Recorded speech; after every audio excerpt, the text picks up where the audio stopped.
L'azione di Luciani a Vittorio Veneto per la ricezione del Concilio è soprattutto un'attività di divulgazione del Concilio, in anni in cui chiaramente la divulgazione seguiva i mezzi di allora, quindi la stampa e le conferenze, gli incontri con la gente.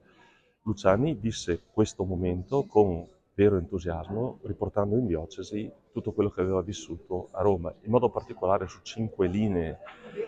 La prima è quella della riforma liturgica, la seconda riguarda la libertà religiosa, un tema spinoso che lui riuscì a spiegare in un'epoca in cui era difficile accogliere questo tema.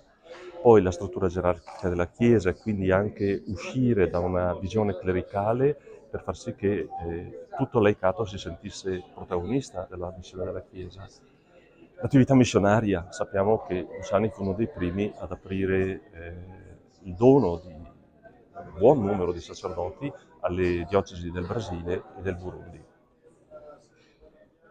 Queste mi pare siano le cose più importanti che Luciani disse, riportando a Vittorio Veneto ciò che aveva vissuto a Roma nelle 4 sessioni del Concilio.